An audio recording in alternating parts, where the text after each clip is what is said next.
Ketua Komnas HAM perwakilan Papua Fritz Ramande bersama rombongan ditembaki kelompok kriminal bersenjata Papua. Mereka ditembaki saat mencari Ibtu Tommy Marbun, mantan Kasat Reskrim Polres Teluk Bintuni yang hingga kini masih hilang.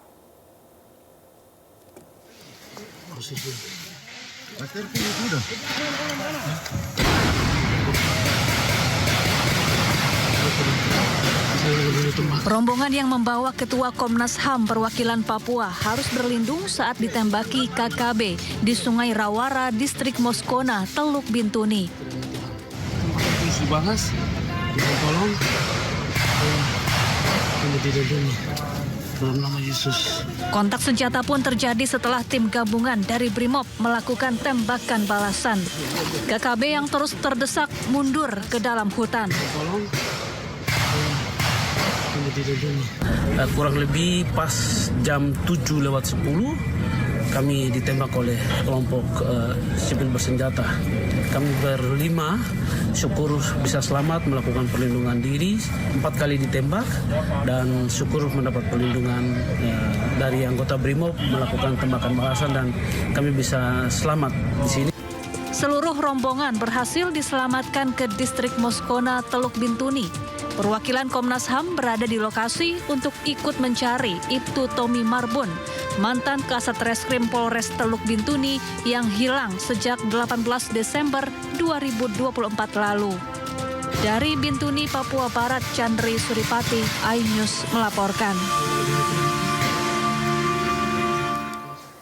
Sebelumnya pemirsa, Ibtu Tommy Marbun dilaporkan hilang diduga usai kontak tembak dengan kelompok kriminal bersenjata Papua pada Desember lalu. Hingga kini keberadaannya belum diketahui. Operasi besar-besaran pun digelar oleh tim gabungan TNI Polri. Bapak Presiden yang terhormat, Bapak Prabowo, Bapak Kapolri, Bapak Kapolri, Bapak Kapolda untuk memberikan perhatian lebih kepada tim yang melakukan evakuasi atau tim yang melakukan penyisiran. Saya mohon kepada Bapak Kapolda, terlebih khususnya Bapak Kapolda Papua Barat, untuk memberikan perhatian yang lebih.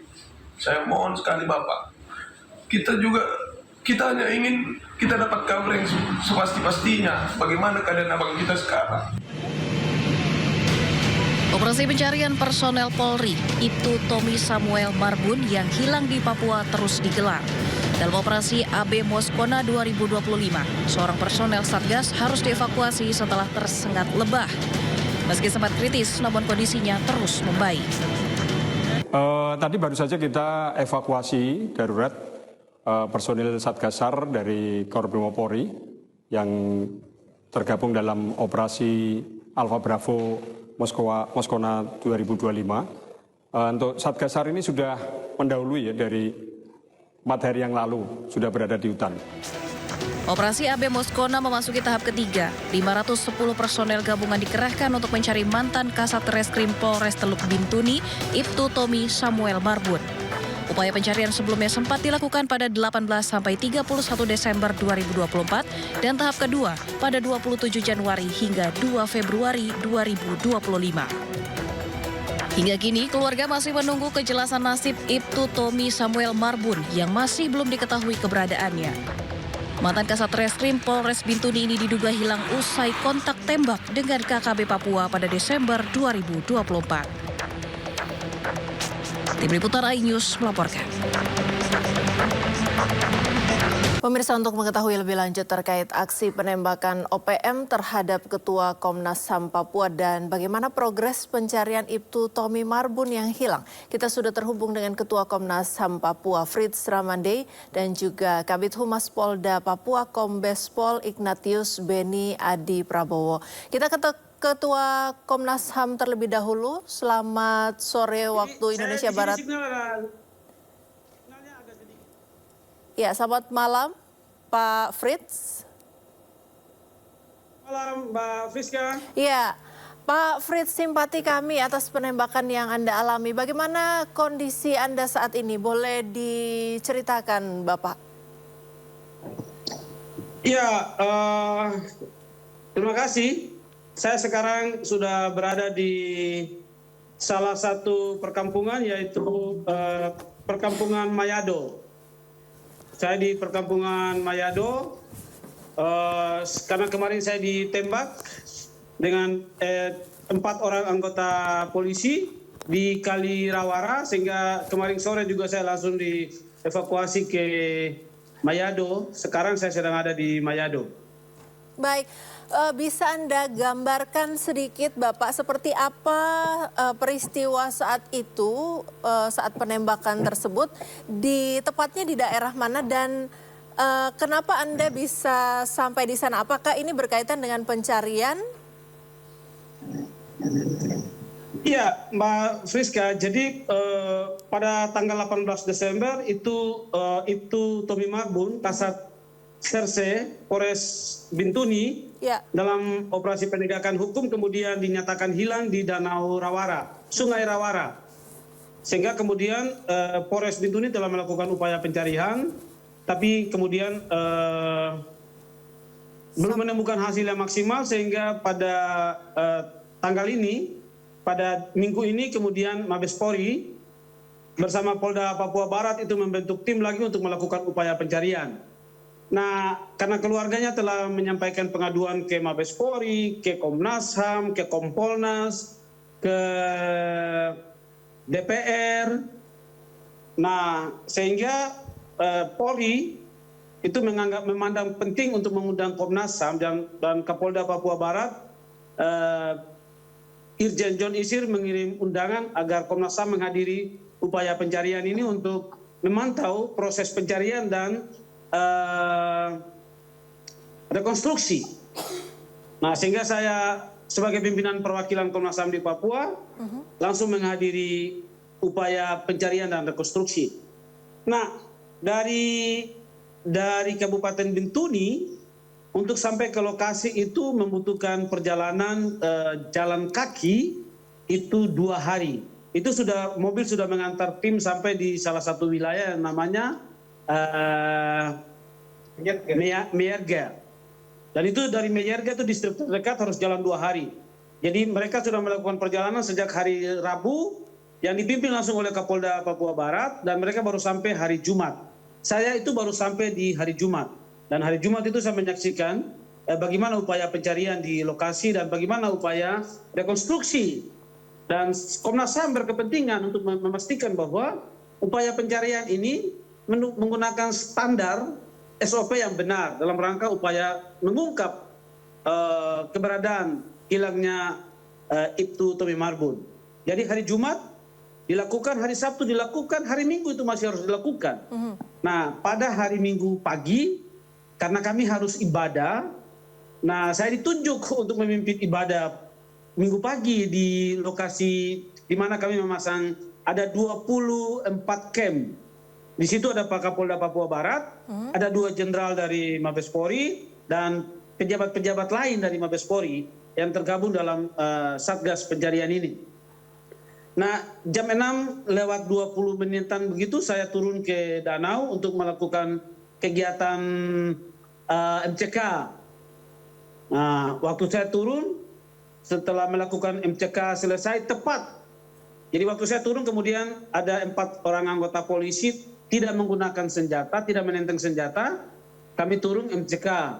Tepat pada jam 7:10, lalu kelompok sipil bersenjata melakukan penembakan kepada kami yang jaraknya kurang lebih hampir 170 sampai 200 meter.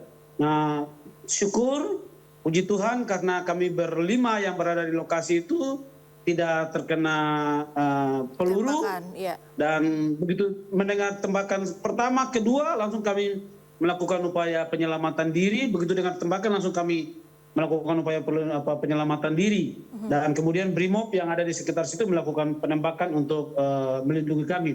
Nah, tidak hanya kami sebenarnya yang turun ke bawah situ, Kapolda Papua Barat juga ada turun ke bawah situ, tapi jaraknya masih dengan kami ada sekitar 150 meter. Nah, kami berlima yang mendapat arahan langsung untuk ditembak itu melakukan upaya penyelamatan diri sampai di camp, di mana kalau dilihat dalam dokumen yang kami kirim itu setelah kami tertembak, lalu kami kembali ke tenda, lalu ada video yang sempat direkam itu. Begitu. Baik, saya beralih ke Kombes Pol Ignatius Beni. Pak Beni, ini kalau berdasarkan pemeriksaan atau penyelidikan polisi sejauh ini yang disasar memang rombongan ini atau hanya Pak Fritz atau bagaimana Pak? Atau memang kelompok bersenjata ini biasa menyerang siapa saja?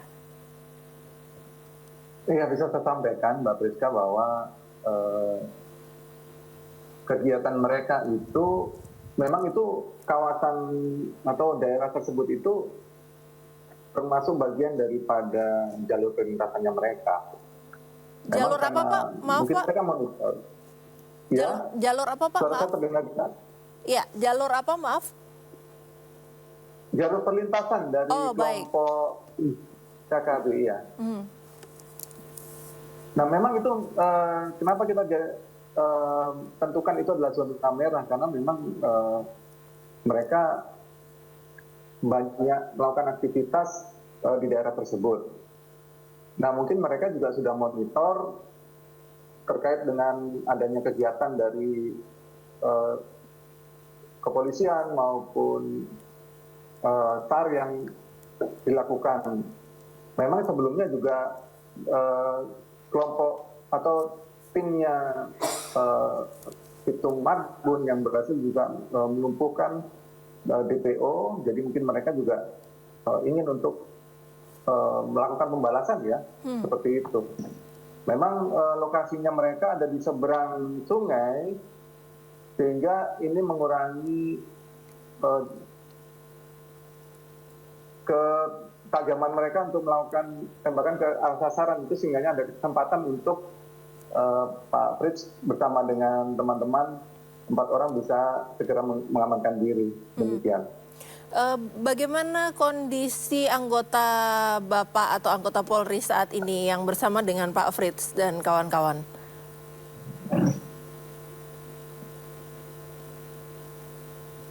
Terputus Mbak Priska, Ya. bisa diulangi? Ya, bagaimana kondisi terkini tim dari Polri yang bersama dengan Pak Fritz? Apakah kondisinya baik setelah penembakan dan kemudian apa yang direncanakan selanjutnya, Pak? Ya, jadi tidak ada yang terluka pasca terjadinya peristiwa penembakan tersebut, termasuk Pak Fritz Lamandi sendiri, karena sudah bisa untuk mengamankan diri ya dari aksi serangan tersebut. Dan pasca itu tentunya tim pengamanan, perimeter pengamanan dari Brimob langsung melakukan tembakan balasan ke arah sumber suara. Ini juga merupakan bagian dari upaya pengamanan dari anggota yang berada di lokasi. Dan sampai sekarang tidak ada korban yang terluka pun terkena tembakan pasca kejadian tersebut, Mbak Priska. Ya, kalau memang lokasi ini merupakan lokasi perlintasan dari kelompok kriminal bersenjata, Bapak, artinya hal-hal seperti ini sudah diantisipasi sebelumnya ya?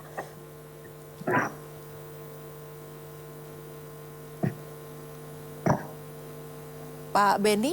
Ya, benar sekali, Mbak. Memang kegiatan kita kan misi kemanusiaan untuk pencarian. Ya, suara saya bisa didengar. Memang Ya. jaringan di sini agak kurang baik karena Ya. di daerah. Ya Pak, silakan Pak. Halo, Mbak Prisa. Ya, Ya, Pak Beni silakan. tentunya kita sudah mempersiapkan ya kegiatan pencarian itu Tommy Marbun yang hilang ini oleh tim SAR yang memang diturunkan khusus dari personil Brimob, dari Mabes Polri, dan kegiatan dari tim SAR Brimob ini juga mendapatkan pengamanan dari pasukan perimeter pengamanan dari Brimob juga. Dan memang kita selalu mengantisipasi, dan memang karena ini kan di seberang sungai yang memang jaraknya cukup jauh dan mereka berada di dalam rumpun semak belukar ya, yang tidak terpantau karena mereka mengendap-endap Dan ini yang kita tidak bisa mengantisipasi gerakan daripada mereka. Tapi kalau seandainya dengan kejadian serangan tembakan yang sudah terjadi, masih memungkinkan untuk pencarian tetap dilanjutkan? Aman, Pak? Kegiatan untuk di lokasi, di tempat tersebut itu sudah selesai. Kami melakukan olah TKP dan juga olah rekonstruksi. Hilangnya itu Tommy Marbun yang hanyut terbawa arus sungai. Iya. Sedangkan untuk kita intensifkan untuk pencarian itu lebih di zona kuning dan di zona hijau di muara sungai itu. Kan karena tentunya korban hanyutnya menjauh dari lokasi TKP. Baik. Dan namun kami tidak menutup kemungkinan kita tetap melakukan pencarian di sekitar lokasi TKP tersebut. Ada target waktu atau target lokasi tertentu yang sudah terang begitu Pak untuk pencarian? Ya, kita masih berupaya semaksimal mungkin Mbak Priska. Demikian. Baik, saya ke Pak Frits. Mungkin Pak Frits, kalau menurut Anda apa kesimpulan Anda dari kasus ini? Ini sudah berjalan sekitar 4 bulan, masih coba dicari Ibtu Tommy. Apa kesimpulan Anda dari pihak Komnas HAM? Ya, tentu saya tidak dalam posisi untuk memberikan kesimpulan, tetapi saya ingin mengatakan begini, Komnas HAM punya kepentingan untuk memastikan bahwa ada peristiwa yang terkait dengan hilangnya atau dugaan hilangnya orang. Komnas HAM punya kepentingan untuk memastikan kenapa orang itu hilang dan di mana. Komnas HAM punya kepentingan di situ. Jadi saya tidak dalam posisi untuk memberikan kesimpulan. Itu yang pertama. Yang kedua, Friska, kami Komnas HAM itu di bulan Desember itu memulangkan sebagian DPO. Kelompok ini yang ada di wilayah Sorong Raya itu ada 5 orang DPO kami pulangkan. Lalu ada 64 orang juga yang kami fasilitasi untuk kembali ke kampung. Nah, standing point posisi Komnas HAM kami ada di situ. Karena Komnas HAM itu punya SOP adalah DIF, data, informasi, dan fakta. Jadi saya tidak dalam posisi untuk memberikan kesimpulan tentang penyebab atau hasil dari upaya pencarian ini seperti apa. Posisi itu tentu ada di Pak Beni dan Mabes Polri untuk memberikan kesimpulan. Tapi saya ingin mengatakan satu hal, bahwa dalam rangka upaya pencarian Ibtu Tommy Marbun, itu ancamannya ada 2 faktor. Ada ancaman geografis di mana jarak dari Bintuni ke daerah itu sangat jauh.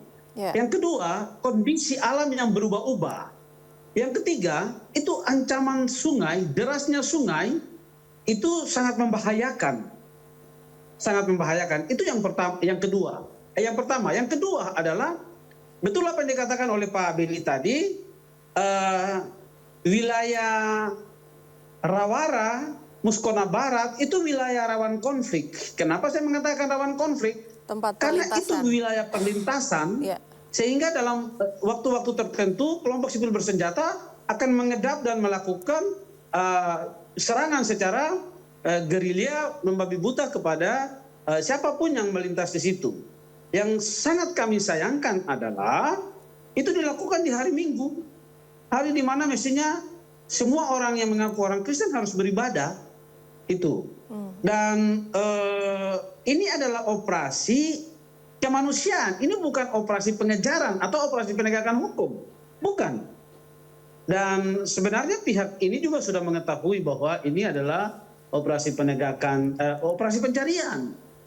Jadi ini operasi kemanusiaan. Dan sekali lagi, sebaiknya kelompok sipil bersenjata juga harus bisa memperhatikan prinsip-prinsip hak asasi manusia itu. Jadi sekali lagi kehadiran Komnas HAM, kami harus hadir dalam menjaga prinsip-prinsip imparsialitas itu. Jadi ada anggota kepolisi, tentara yang mengalami seperti begini, Komnas harus hadir untuk memastikan, termasuk kelompok sipil bersenjata. Dan kami punya pengalaman, itu juga memberikan kepastian terhadap berbagai kelompok sipil bersenjata yang mengalami kasus yang sama. Ya. Itu. Begitu, Artinya Komnas HAM tidak berada dalam posisi tertentu, tetapi berada dalam posisi netral kemanusiaan, begitu ya Pak ya? Itu standing point dari Komnas HAM untuk memastikan bahwa operasi ini itu dilakukan dengan, misalnya dia menggunakan operasi pencarian dengan SAR. Alat-alat apa yang dipakai dalam operasi pencarian SAR itu? Fasilitas apa yang dipakai? Atau kemudian reposisi, rekonstruksi di olah TKP. Yang dipakai itu benar nggak? Itu. Ya. Alat-alatnya, orang-orang yang dilibatkan itu. Orang-orang yang pada awalnya terlibat itu mereka dihadirkan tidak. Itu standing point dari Komnas HAM hadir di situ. Untuk memberikan pengamatan terhadap proses yang dilakukan. Jadi sekali lagi, saya tentu sebagai pimpinan Komnas HAM, saya sangat menyesalkan tindakan ini, apalagi menyasar saya. Itu saya sangat menyesalkan tindakan ini. Baik, jadi harapan kita bersama agar proses pencarian Ibtu Tommy Marbun berjalan lancar dan aman, dan Ibtu Tommy Marbun segera ditemukan. Selamat bertugas Bapak-Bapak, mohon jaga kesehatan dan keamanan. Kita ke informasi selanjutnya, pemirsa. Tom Lembong terjerat kasus impor gula karena menerbitkan izin impor yang dianggap tidak sesuai aturan. Atas izin yang diterbitkannya, Tom Lembong diduga merugikan negara hingga 578 miliar rupiah.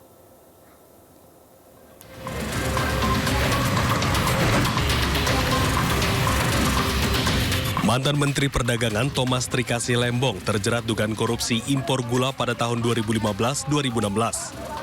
Tom Lembong dituduh melakukan perbuatan melawan hukum dengan menerbitkan surat persetujuan impor gula mentah pada tahun 2015 hingga 2016.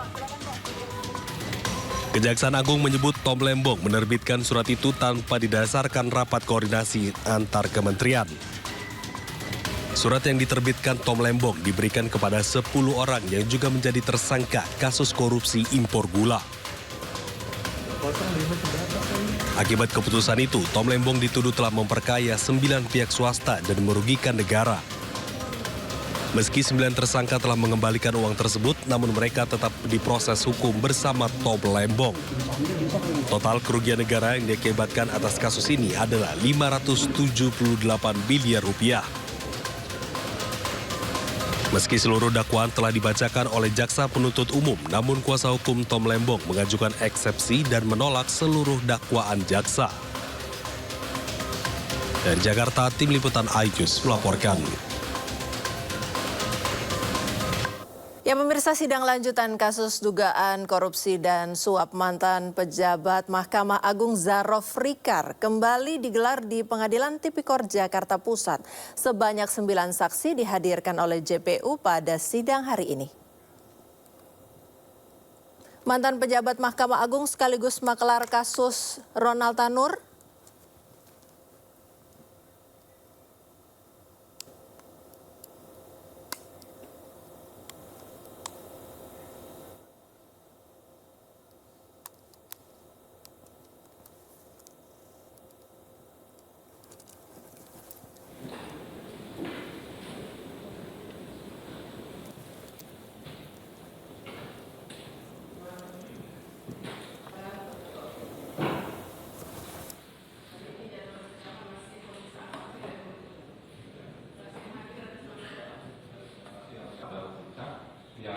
mantan pejabat Mahkamah Agung sekaligus makelar kasus Ronald Tanur Zarof Rikar Senin siang kembali menjalani sidang lanjutan.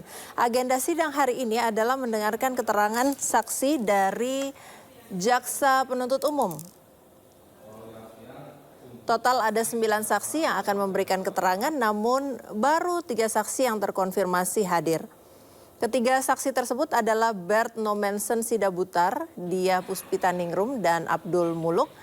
Sebelumnya Kejaksaan Agung menetapkan 6 orang tersangka atas kasus vonis bebas Ronald Tanur. Salah satu tersangka adalah makelar kasus Zarof Rikar yang menjadi perantara suap antara pihak Ronald Tanur dengan majelis hakim yang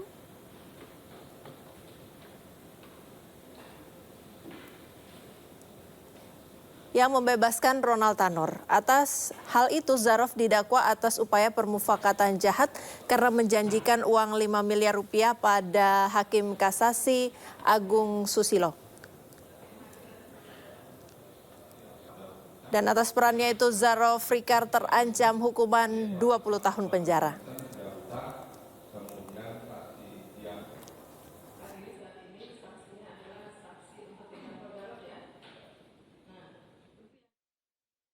Sebelumnya dinilai terbukti menerima suap dan gratifikasi senilai total hampir 5 miliar rupiah.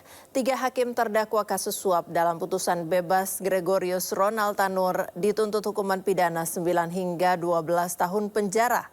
Dalam tuntutannya, jaksa penuntut umum menyebutkan ketiga hakim yang memutus bebas Ronald Tanur terbukti menerima suap dalam kasus penganiayaan yang menyebabkan kematian korban Dini Sera Afrianti.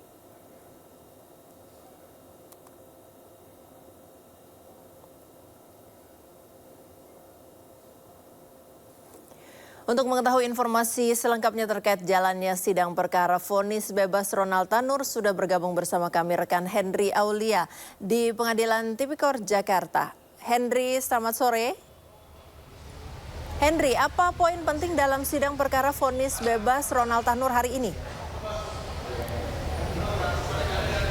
Ya baik, selamat sore Priska dan juga pemirsa. Kalau untuk sidang terkait dengan vonis pembebasan Ronald Tanur, dalam hal ini kasus Ronald Tanur, untuk sidang yang dilangsungkan pada hari ini, ya ini sidang lanjutan sudah diselesaikan tepatnya di pukul 4.30 ataupun 16.30 waktu Indonesia Barat.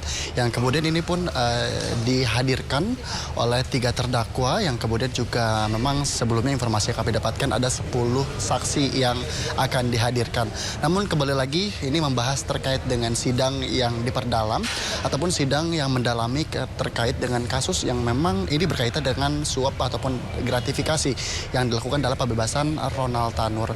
Kemudian juga sebenarnya itu Priska dan juga pemirsa, kalau kami lihat tadi kami simak pula ini dalam proses sidang sendiri ini dihadirkan oleh beberapa anggota keluarga daripada Zarof karena ini ada kaitannya dengan proses transaksi yang dilakukan oleh Zarof Richard selaku ex mantan pejabat MA yang kemudian ini melakukan transaksi ataupun suap yang dilakukan oleh pengacara daripada Ronald Tanur yakni Lisa, yang kemudian ini untuk totalnya sementara informasi yang kami dapatkan memang untuk hasil suap yang diterima selama 10 tahun menjabat sebagai ex pegawai maksud kami pejabat MA yakni Zarof sendiri memang menerima sebanyak 915 triliun. Ini jumlah yang cukup banyak yang kemudian juga ditemukan oleh penyidik di saat penyelidikan maupun pada saat pemeriksaan di rumahnya sendiri ditemukan juga 51 batang emas. Yang kemudian ini hal menarik yang juga kami tadi sempat simak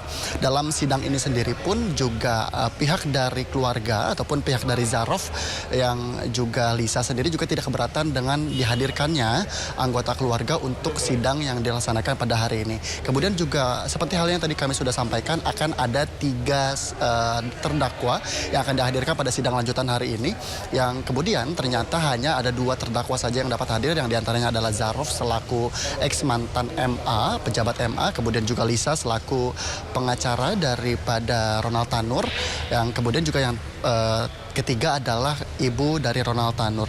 Namun untuk ibu dari Ronald Tanur sendiri ini tidak dapat hadir dalam sidang hari ini yang memang rencananya dari pihak Pengadilan Negeri Jakarta ataupun Pengadilan Negeri Tipikor Jakarta Pusat ini sendiri akan menghadirkan ibu dari Ronald Tanur sendiri ataupun akan mengagendakan ulang sidang pada tanggal 5 Mei 2025.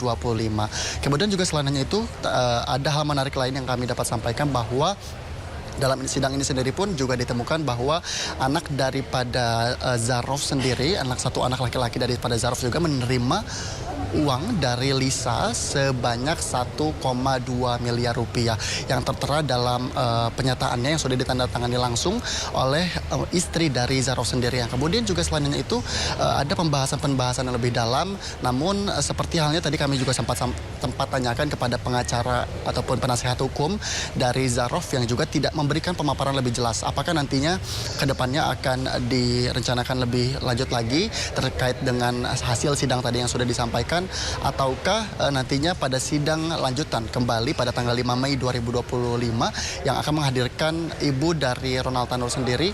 Ini akan ada persiapan-persiapan lainnya. Karena kalau kami lihat tadi pun ini ketiga saksi daripada keluarga daripada Zaroff pun juga ada hal-hal yang memang terbata-bata, sehingga ini yang sangat meragukan daripada jaksa penuntut umum untuk menerima jawaban-jawaban yang diterima oleh para saksi. Tentunya untuk saat ini memang sidang sudah diselesaikan atau sudah terselesaikan, karena kami lihat pun juga ruangan sudah mulai kosong, para terdakwa dan juga saksi pun sudah pergi ataupun keluar dari ruang sidang sendiri.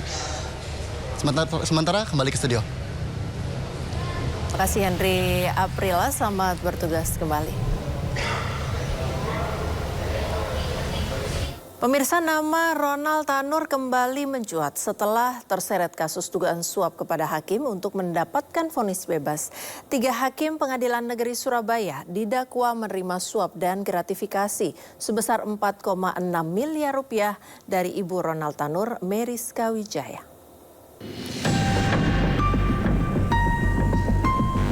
Pasca vonis bebas Ronald Tanur, 3 hakim Pengadilan Negeri Surabaya duduk di kursi terdakwa. Mereka adalah Erinto Adamanik yang merupakan hakim ketua, sementara Mangapul dan Heru Hanindyo merupakan anggota majelis. Ketiganya didakwa sebagai penerima suap dan gratifikasi dalam vonis bebas Ronald Tanur dengan nilai 1 miliar rupiah dan 308 ribu dolar Singapura dengan total sekitar 4,67 miliar rupiah. Total ada 6 orang yang ditetapkan sebagai tersangka atas kasus dugaan gratifikasi putusan bebas Ronald Tanur di PN Surabaya. Mereka adalah 3 majelis hakim yang memutus perkara mantan pejabat Mahkamah Agung Zaroff Rikar, ibu serta pengacara Ronald Tanur. Dari penangkapan maklar kasus sekaligus mantan pejabat Mahkamah Agung Zaroff Rikar, diduga ada pemufakatan jahat untuk menyuap majelis hakim kasasi perkara Ronald sebesar 5 miliar rupiah agar putusannya menguatkan vonis bebas majelis hakim PN Surabaya. Kasus bermula dari jeratan hukum untuk Ronald Tanur atas kematian kekasihnya Dini Sera Afrianti. Ibu Ronald Tanur, Meriska Wijaya, berupaya agar anaknya bebas. Ia pun meminta pengacara bernama Lisa Rahmat mengurus perkara tersebut. Lisa lalu menemui Zaroff Rikar untuk mencarikan hakim PN Surabaya yang dapat menjatuhkan vonis bebas.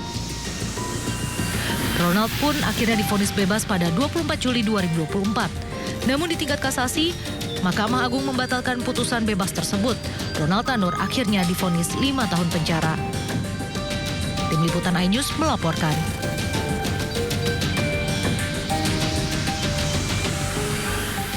Pemirsa, video monolog Wakil Presiden Republik Indonesia Gibran Rakabuming Raka menjadi sorotan publik. Video ini pun menuai kritik dari sejumlah kalangan. Saat ini Indonesia berada dalam momen yang sangat menentukan. Wakil Presiden RI Gibran Rakabuming Raka mengeluarkan video monolog berbicara terkait demografi. Dalam video Gibran mengulas peluang besar Indonesia di tengah tantangan global. Dalam unggahannya Gibran menyoroti pentingnya memanfaatkan bonus demografi untuk kemajuan bangsa. Tidak hanya itu, Gibran juga menegaskan Indonesia akan mencapai puncak bonus demografi pada 2030 hingga 2045. Yang merupakan peluang besar bagi kemajuan Indonesia. Menurutnya, momentum bonus demografi hanya terjadi sekali dalam peradaban bangsa. Gibran pun mengajak semua pihak mengelola peluang ini dengan baik. Namun, sayangnya video monolog Gibran justru menuai kritik dari sejumlah kalangan.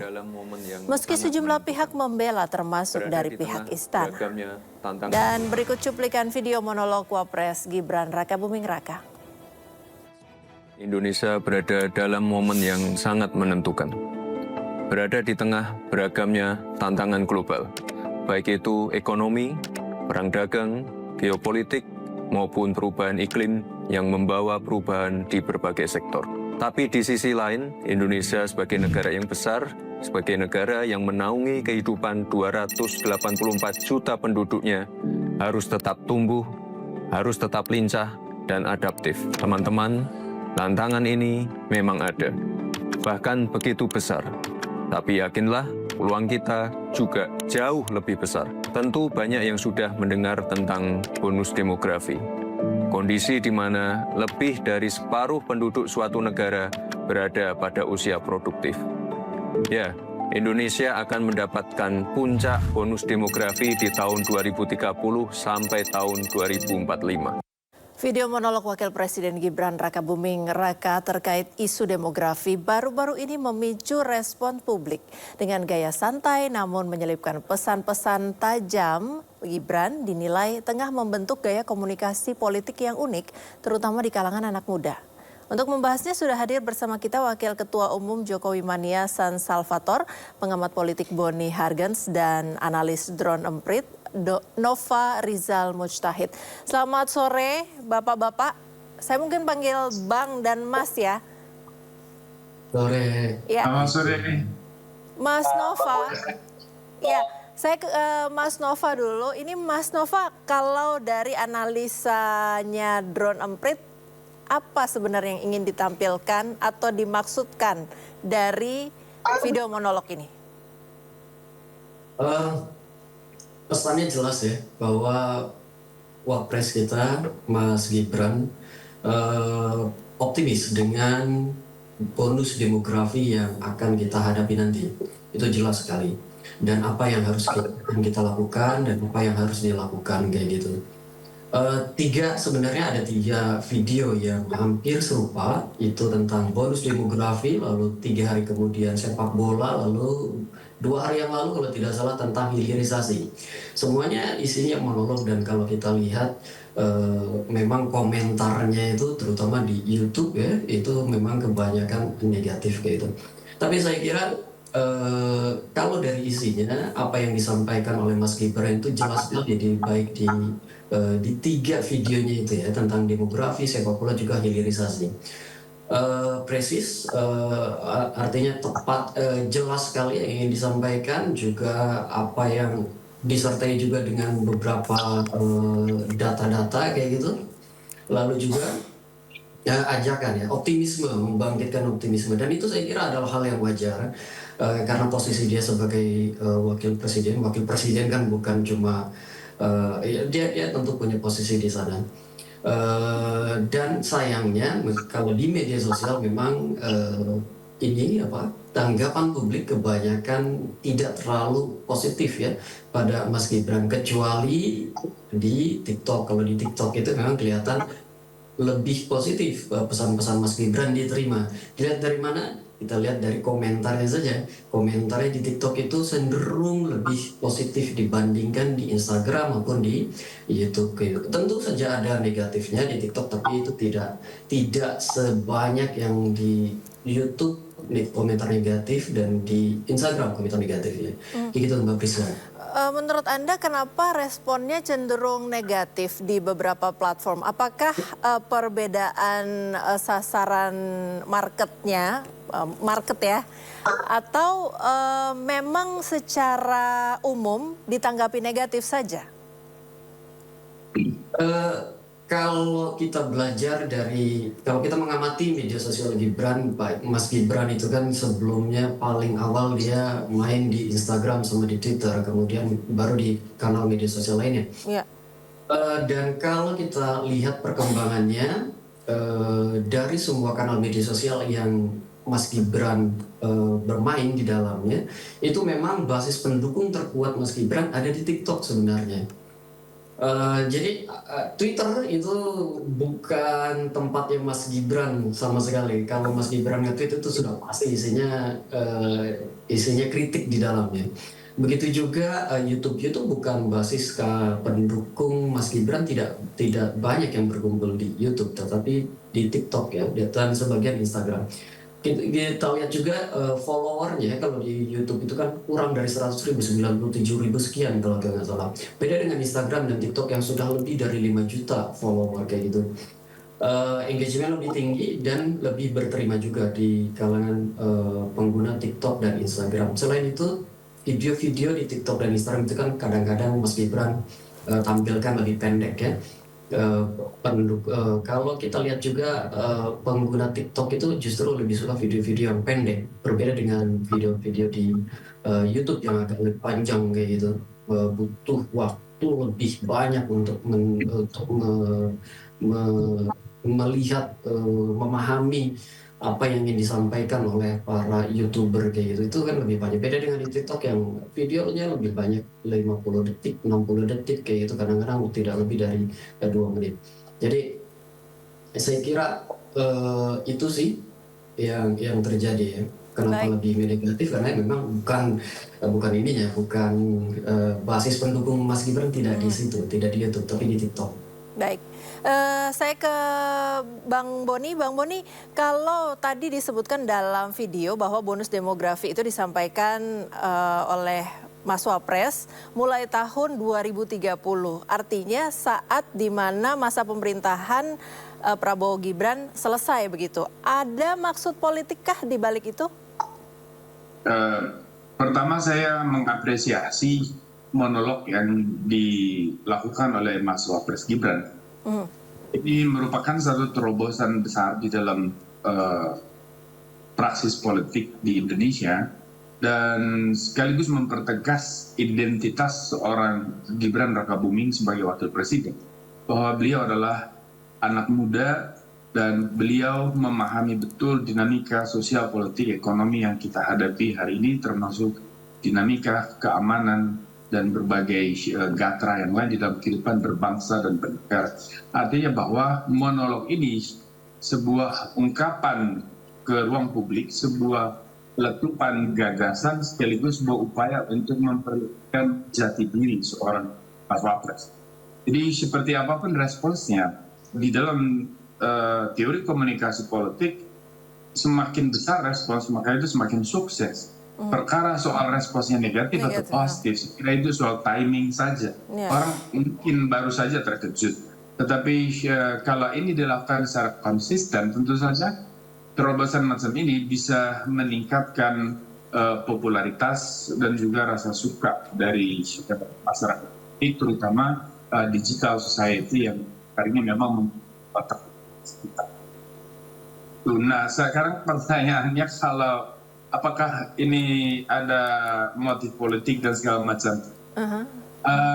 Saya kira semua tindakan, semua ungkapan yang disampaikan oleh seorang pejabat politik di ruang politik itu memang bersifat politis, apapun itu. Tetapi apakah itu untuk politik kekuasaan per se, ataukah itu untuk politik kebaikan umum?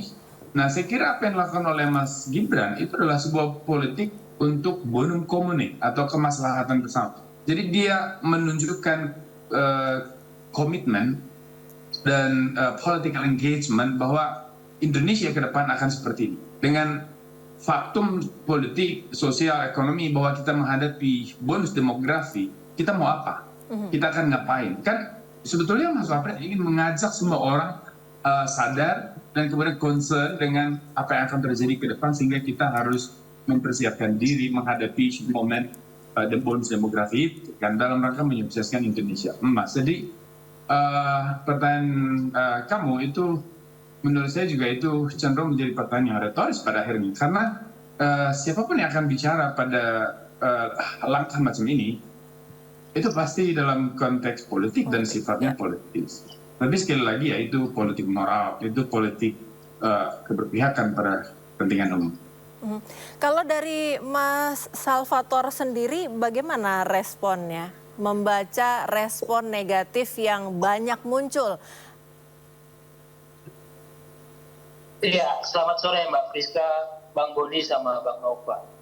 Assalamualaikum warahmatullahi wabarakatuh.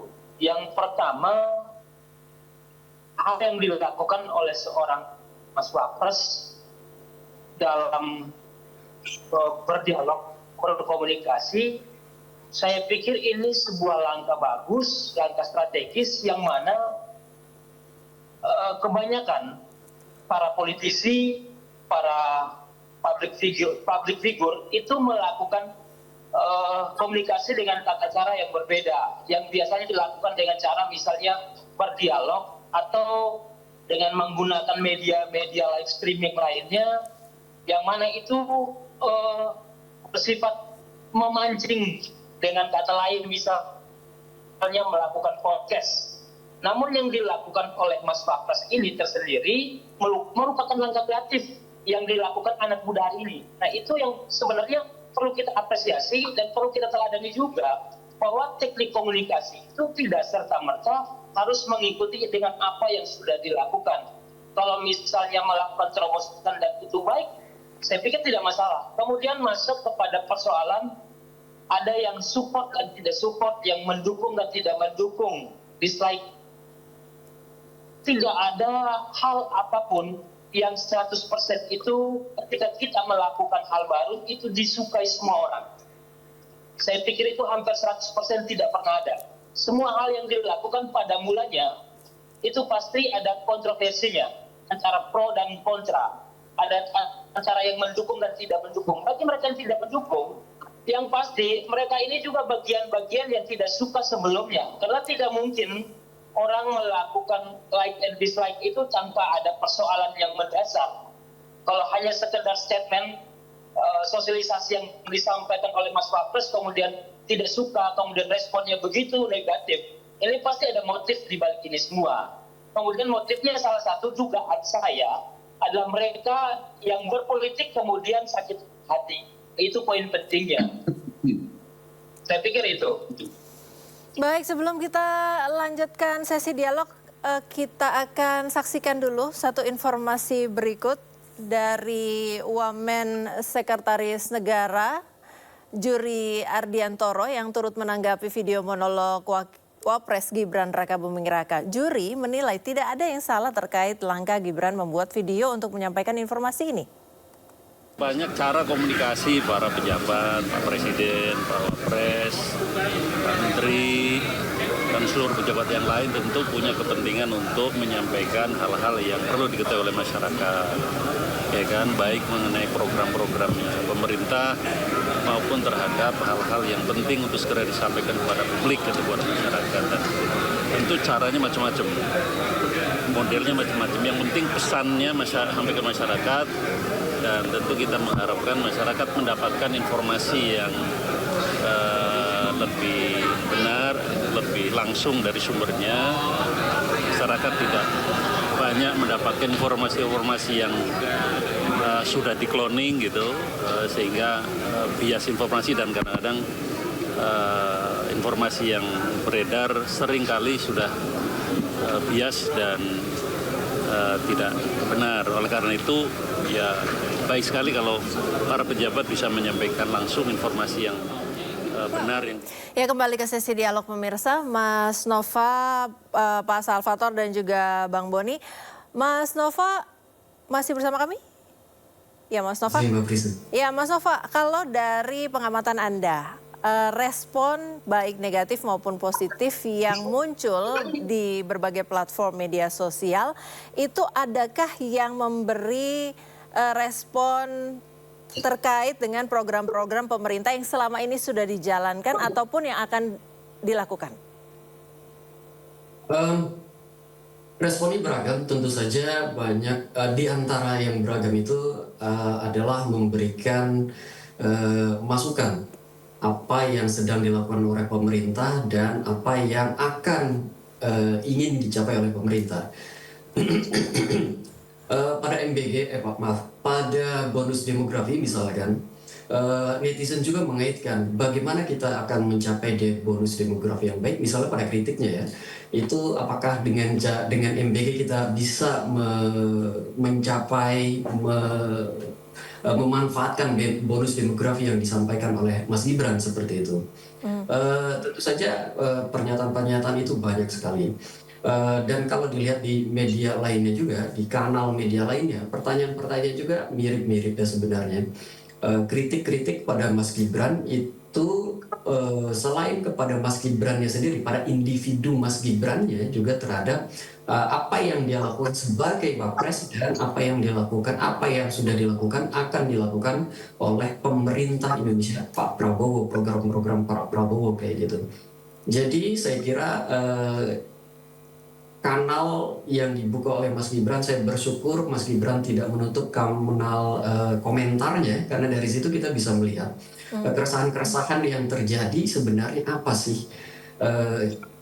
Publik ini kan butuh kanal untuk menyampaikan, dan Mas Gibran membuka itu langsung kayak gitu. Jadi kita bisa melihat sebenarnya apa sih yang ingin disampaikan oleh publik kepada Mas Gibran sebagai wapresnya. Saya kira begitu, Mbak Prisa. Ya, kalau dari Pak Salvator, Anda melihat ini komen tadi disebutkan oleh Mas Nova bahwa kolom komentar memang sengaja dibuka untuk menerima respon dari publik, baik itu positif maupun negatif. Cukup efektifkah respon yang masuk untuk masukan bagi program-program pemerintah yang sedang dijalankan? Terkait respon tanggapan semacam apapun itu, kalau dia pejabat, dia politisi, yang pasti tidak semuanya baik. Tentu ada yang tidak baik.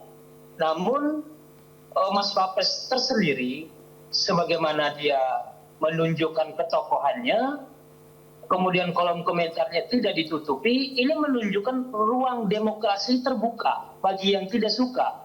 Di dalam kolom komentar itu silakan menyampaikan pendapatnya. Apabila tidak suka, tidak setuju dengan tata cara berkomunikasinya, silakan disampaikan. Dasar-dasarnya apa sih? Kenapa harus dilakukan dengan cara misalnya harusnya dialog, tidak boleh monolog? Dasarnya apa? Disampaikan saja. Jangan seperti yang dikatakan, kita lihat di dalam itu banyak, terutama kita sampaikan di sini. Memang yang mengatakan agak kenegatifan itu kita pantau. Di situ memang barisan-barisan sakit hati. Kita ketahui orang-orang yang sama kok, bukan orang baru. Tapi yakin ya bahwa orang-orang yang memberi komentar negatif itu memang real account gitu, orang beneran gitu. Tidak bisa memastikan itu. Namun apapun, baik dia real maupun tidak real, yang terpenting esensinya dapat. Kan poinnya itu, esensinya apa sih dari komentar yang ini? Misalnya baik, ataupun yang tidak baik komentarnya. Dalam setiap komentar tanggapan, kalau misalnya itu semangatnya semangat positif, ya kita sambut dengan gembira. Sebab kritik untuk membangun boleh. Tetapi jangan sampai politik untuk mencaci maki, membabi buta hanya untuk memuaskan nafsu dahaga sakit hatinya itu. Saya pikir itu poin pentingnya. Silakan berkomentar, silakan berpendapat, tapi jangan sampai asas demokrasi kita disalahgunakan. Itu poin-poin pentingnya di situ. Baik, Bang Boni, kalau dari Bang Boni sendiri melihat strategi komunikasi yang dipakai oleh Wapres Gibran ini selama berjalan sudah pemerintahan beberapa bulan, kemudian ada gebrakan baru begitu. Cukup efektifkah untuk mempengaruhi opini publik atau menggeser dari yang negatif tadinya menjadi agak ke arah positif? Bang Boni? Maaf. Jadi ini kan baru 1 semester pemerintahan ini berjalan. Tentu saja upaya untuk terjadi transisi berpikir, transisi perasaan dari masyarakat, dari khalayak politik terhadap pemimpin yang terpilih dalam pemilu itu memerlukan waktu. Jadi kalau sekarang misalnya terobosan dilakukan oleh Mas Wapres itu banyak menuai reaksi negatif, saya kira itu normal saja. Tapi mari kita lihat. Justru ini sangat potensial bagi Mas Wapres karena semakin banyak orang merespons, maka ini potensi besar bagi dukungan politik ke depan. Nah kalau ini konsisten dilakukan, saya percaya ini dukungan positifnya akan terus meningkat dan pada akhirnya juga semua orang akan suka. Ini sebagai sebuah style di dalam komunikasi politik antara pemimpin dengan masyarakat. Jadi memang dinamika sosial politik ini menuntut banyak perubahan paradigma dan juga modus operandi di dalam berpolitik, di dalam berkomunikasi, di dalam menyapa masyarakat, dan ini akan pasti pada waktunya disukai oleh mayoritas kalangan politik di Indonesia. Makanya saya selalu bilang terobosan-terobosan macam ini kan yang dibutuhkan oleh generasi-generasi milenial and beyond. Jadi milenial, Gen Z, Alpha, Beta itu kan pada akhirnya juga mereka akan mendominasi demografi di Indonesia, dan mereka yang akan menentukan siapa yang akan menang kalah di dalam pemilu yang akan datang. Jadi siapa yang dilakukan oleh Mas Wapres itu sudah langkah yang cerdas, strategis untuk memulai sebuah tradisi berkomunikasi politik yang tepat dengan konteks sosiopolitik yang juga aktual yang hari ini ada. Baik, kalau menurut Bang Boni, terakhir nih Bang Boni, juga untuk bapak-bapak yang lain, nanti saya ke bapak-bapak yang lain. Bang Boni, kalau seandainya menurut Bang Boni tadi, walaupun ada respon positif, ada respon negatif, ini gebrakan dan baik gitu ya. Berarti perlu dilanjutkan secara konsisten atau perlu gebrakan baru lagi? Saya kira pertama dari aspek konten, ini sangat bermutu. Dari aspek cara, ini sesuatu yang bersifat inovatif. Kan ada novelty-nya di dalamnya, ada kebaruan. Nah justru ini yang harus diteruskan, dilanjutkan. Jadi ketika orang berteriak menyerang, siapapun lah orang ingin mengkritik Wapres Gibran Rakabuming hari ini, tidak perlu itu direspons. Direspons justru dengan cara melanjutkan hal-hal macam ini, terobosan-terobosan positif macam ini. Pada akhirnya juga suara-suara itu akan menjadi tidak penting. Teriakan-teriakan jalanan itu kemudian juga akan tidak dibutuhkan. Masyarakat akan melihat bahwa mereka memang butuh kehadiran leadership. Mereka butuh keterlibatan di dalam pergumulan hidup mereka. Maka perlahan-lahan mereka juga akan sangat mencintai. Justru orang-orang yang membenci itu akan menjadi minoritas di dalam proses politik ini. Jadi saran saya sih itu harus dilanjutkan, tentu saja dengan dinamika konten dan juga variasi yang disesuaikan. Dan saya kira Mas Wapres sangat paham itu. Ya. Demikian dari saya, Mbak. Sepakat, Pak Salvatore? Saya boleh izin dua-duanya? Ya, silakan, Bang Boni. Terima kasih sudah bergabung. Terima kasih. Iya, saya pikir ini langkah taktis yang dilakukan. Kemudian langkah ini menjadi baik, efektif untuk mensosialisasikan di sela-sela Bapak Presiden kita terpilih sedang ada kegiatan lain. Saya pikir tugasnya pas banget, saling support antara Presiden dan Wakil Presiden. Sebab ini bukan hal baru. Ini kan terus didengungkan oleh Presiden kita, Presiden Prabowo. Yang kemudian coba ditekankan lagi, diingatkan lagi terkait bonus demografi yang ini. Saya pikir ini saling mengisi, pas cocok banget. Dari teknis secara anak muda, secara gen milenial, pas banget. Dibanding dengan teknik-teknik yang lain yang coba dilakukan. Saya pikir teknik cara yang ini pas untuk persoalan anak muda. Stylenya gayanya tok, inovatifnya cakep. Nah kemudian masuk kepada yang tidak suka, saya pikir udahlah. Marilah kita konsentrasi dengan berbagai persoalan bangsa. Kalau misalnya persoalan-persoalan yang butuh persatuan dengan tentunya kita guyup untuk membangun bangsa ini. Jangan hanya dengan isu-isu yang tidak perlu kemudian dinarasikan lagi, agar kemudian energi-energi positif yang harusnya dikeluarkan untuk kebaikan akhirnya terkuras dengan hal-hal yang tidak perlu semacam ini.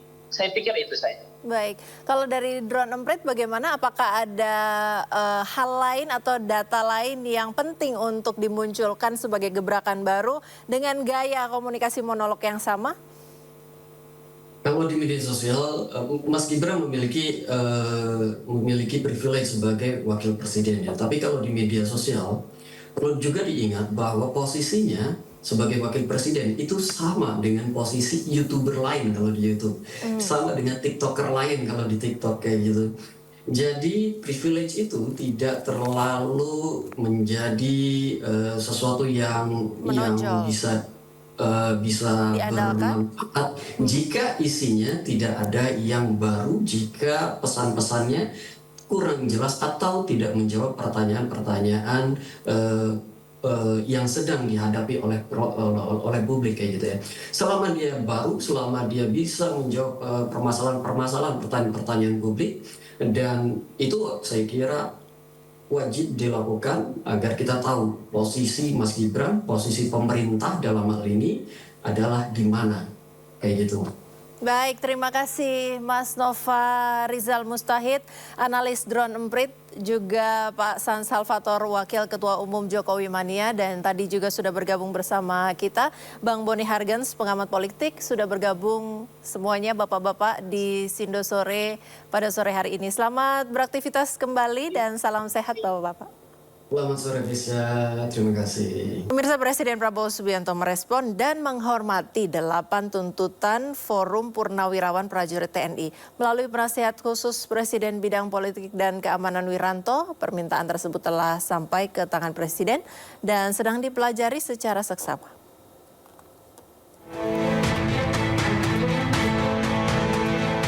Respon ini disampaikan oleh penasihat khusus Presiden Bidang Politik dan Keamanan Jenderal Purnawirawan Wiranto di Istana Negara Kamis sore. Forum Purnawirawan Prajurit TNI yang dipimpin para Jenderal Purnawirawan TNI ini menyampaikan pernyataan sikap berupa 8 tuntutan mulai dari kembali ke Undang-Undang Dasar 45 sebagai tata hukum politik pemerintahan. Kedua, mendukung Asta Cita atau program kerja Kabinet Merah Putih, kemudian mereshuffle Kabinet Merah Putih yang diduga terlibat korupsi, hingga mengevaluasi Wakil Presiden Gibran Rakabuming Raka. Memang saran itu disampaikan oleh forum para purnawirawan TNI, ya, para jenderal, para kolonel, ya, ditandatangani, disampaikan secara terbuka, betul kan? Terbuka, secara meluas, ya. Nah, di sini tentunya Presiden memang menghormati dan memahami, ya, pikiran-pikiran itu. Karena kita tahu beliau dan para purnawirawan satu alma mater, ya, satu perjuangan, satu pengabdian, dan tentu punya sikap moral yang sama, ya, dengan jiwa sabta marga, ya, dan sebuah prajurit itu. Ya. Oleh karena itu beliau memahami itu. Ya. Namun tentunya Presiden sebagai kepala negara, kepala pemerintahan, Panglima tertinggi TNI, tidak bisa serta-merta menjawab itu. Spontan menjawab tidak bisa, karena apa? Beberapa alasan, ya. Yang pertama, kan beliau perlu mempelajari dulu, ya, isi dari statement itu, isi dari usulan-usulan itu. Dipelajari satu persatu, karena itu masalah-masalah yang tidak ringan, ya, masalah yang sangat fundamental, ya.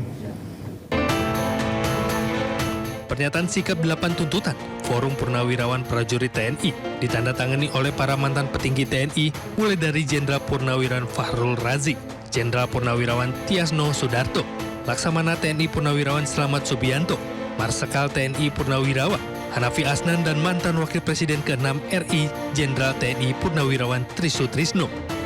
Tim Liputan iNews melaporkan. Wakil Ketua MPR RI Edi Suparno merespon desakan Purnawirawan TNI yang meminta Gibran Rakabuming Raka mundur dari jabatannya sebagai Wakil Presiden. Menurut Edi, pelantikan Gibran menjadi Wakil Presiden sudah sesuai dengan kaidah hukum. Mengenai aspirasi yang meminta Gibran dilengserkan dari jabatannya, Edi menyerahkan sepenuhnya kepada para ahli hukum tata negara untuk ditelaah lebih lanjut. Kita berpegang pada konstitusi saja, ya, hasil pemilu sudah disahkan oleh KPU dan kita sudah sepakati semua dan sudah dilantik Presiden Wapres. Gitu. Tapi sejauh ini MPR menerima laporan seperti itu kah secara resmi gitu atau belum? Sampai saat ini masih belum. Dan kalaupun ada pasti kan nanti akan dibahas di rapat pimpinan MPR, ya. Mas, tapi kan salah satu yang menjadi dasarnya juga karena pelanggaran kode etik yang dilakukan di MK. Ini bisa menjadi dasar untuk pencopotan Wapres juga nggak sih, Mas? Itu kan sudah berjalan, ya, dalam artian bahwa kalaupun sampai ada kode etik yang dilanggar dan kalau pada saat itu ada keberatan, mestinya dilakukan pada saat itu, gitu, ya. Sementara ini kan kita sudah melantik dan sudah berjalan hampir 6 bulan, ya, pemerintahan. Ya. Itu saya kira itu perlu telaahan dari pakar hukum, tetapi kembali lagi MPR berpegang pada konstitusi, ya, dan apa yang sudah kita capai saat ini itu merupakan pegangan kita berdasarkan landasan konstitusi. Rombongan calon jemaah haji Indonesia tahun ini akan mulai diterbangkan ke Tanah Suci mulai 2 Mei 2025 mendatang. Penerbangan haji 2025 terbagi dalam 2 gelombang. Keberangkatan calon jemaah haji Indonesia gelombang pertama dengan tujuan bandara di Madinah akan diberangkatkan mulai 2 Mei 2025. Sementara akhir keberangkatan haji gelombang pertama yakni pada 16 Mei 2025. Keberangkatan calon jemaah haji Indonesia gelombang kedua dengan tujuan ke Bandara King Abdul Aziz di Jeddah, Arab Saudi akan diberangkatkan mulai 17 Mei 2025 dan akhir keberangkatan gelombang kedua yakni pada 31 Mei 2025 mendatang. Sementara itu total kuota calon jemaah haji Indonesia yang diberangkatkan tahun 2025 mencapai 221.000 orang. 203.320 orang merupakan calon jemaah haji reguler dan 17.680 orang merupakan calon jemaah haji khusus. Sedangkan para calon jemaah haji masuk ke asrama haji dijadwalkan mulai tanggal 1 Mei 2025.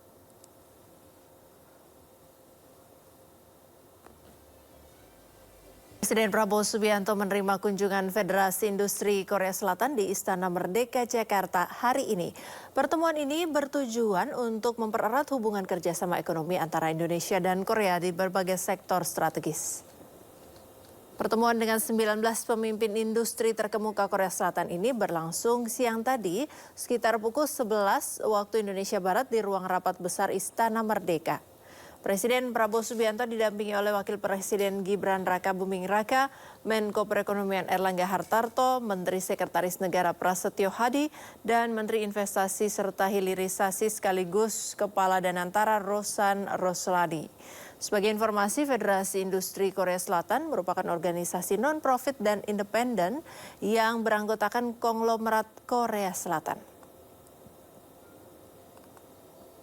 Terkait dengan kunjungan dari delegasi Korea, itu ada sekitar 19 pengusaha Korea yang hadir, yang sebagian besar, 18, sebagian besar sudah berinvestasi di Indonesia. Nah, jumlah investasi yang dilakukan oleh 19 perusahaan tersebut, 19 grup perusahaan tersebut, antara lain ini totalnya adalah hampir 15,4 miliar US dollar. Dan di samping itu mereka akan ada rencana tambahan 1,7 miliar US dollar. Dan secara total investasi dalam bentuk rupiah yang tadi dilaporkan dan sudah dilaksanakan oleh pengusaha tersebut adalah 269 triliun dan akan ditambah lagi 30 triliun. Perusahaan itu antara lain dilaporkan mengenai Lotte Chemicals, yang Lotte Chemicals rencananya akan diresmikan di bulan September-Oktober nanti, dan ini salah satu program pabrik petrokimia besar. Dan dalam kesempatan tadi dari perusahaan Lotte Chemical menawarkan partisipasi Indonesia, dan Bapak Presiden secara prinsip menyetujui Indonesia berpartisipasi di dalam Lotte Chemical tersebut dan diberi tugas kepada Danantara untuk melakukan kajian dan melakukan tindak lanjut daripada investasi tersebut. Nah, dari segi Korea sendiri, mereka mengapresiasi pertemuan dengan Bapak Presiden yang berjalan secara terbuka, dan Bapak Presiden mendengar satu persatu, dan itu yang membuat mereka sangat mengapresiasi keterbukaan pemerintah. Sementara itu, Menteri Koordinator Bidang Perekonomian RI Erlangga Hartarto melaporkan hasil negosiasi tarif resiprokal dengan pemerintah Amerika Serikat kepada Presiden Prabowo Subianto. Erlangga menyampaikan Amerika Serikat mengapresiasi poin-poin negosiasi yang disampaikan oleh delegasi Indonesia. Pada Bapak Presiden bahwa secara prinsip apa yang ditawarkan Indonesia dalam bentuk surat yang diajukan tanggal 7 dan tanggal 9 mendapatkan apresiasi dari Amerika karena surat yang Indonesia masukkan relatif komprehensif. Jadi tidak hanya bicara mengenai tarif, juga bicara mengenai non-tarif tarif dan juga mengenai rencana Indonesia menyeimbangkan neraca perdagangan. Jadi kita sebut itu fair and square. Jadi mereka neraca perdagangannya sekitar 19, kita berikan lebih dari 19,5. Jual beli langsung 19,5, namun kita juga ada project yang kita akan beli dari, kita juga berbicara dengan Amerika terkait dengan critical mineral, kemudian juga terkait dengan permintaan Indonesia terhadap tarif yang sifatnya resiprokal. Artinya untuk komoditas-komoditas utama Indonesia yang ekspor ke Amerika, Indonesia minta agar tarif kita setara dengan negara lain. Apakah itu Vietnam, apakah itu Bangladesh, sehingga kita dengan yang lain itu dapat equal level playing field. Nah, kemudian tentu ada hal-hal lain yang sifatnya teknis seperti kerjasama pendidikan, sains, itu juga kita terus dorong. Dan dalam posisi ini USTR apresiasi posisi Indonesia untuk terus berdialog dengan mereka. Kemudian Amerika Serikat menugaskan USTR untuk berunding dengan Indonesia. Indonesia sudah menandatangani non-disclosure agreement. Artinya apa yang sedang kita bahas itu hanya untuk dua belah pihak. Kita tidak publish ke masyarakat ataupun ke pihak lain.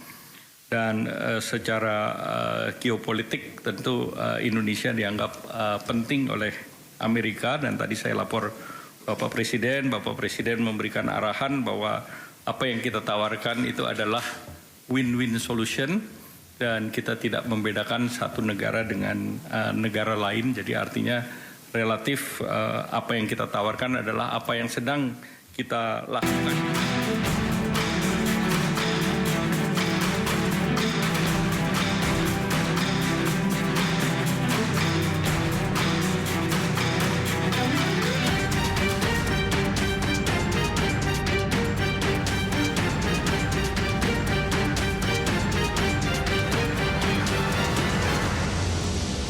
Petugas penyelenggara ibadah haji PPIH Arab Saudi menjalani pembekalan dan pelepasan di Asrama Haji Pondok Gede, Jakarta Timur. Sejumlah persiapan dilakukan Kementerian Agama dalam menyambut musim haji 1446 Hijriah atau 2025 Masehi. 389 petugas penyelenggara ibadah haji atau PPIH Arab Saudi mulai diberangkatkan hari ini.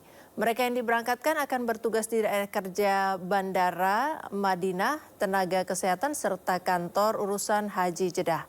Tim PPIH yang diberangkatkan terdiri dari 72 petugas Dakar Bandara, 250 petugas Dakar Madinah, 66 tenaga kesehatan, dan 1 petugas pada kantor urusan haji atau KUH.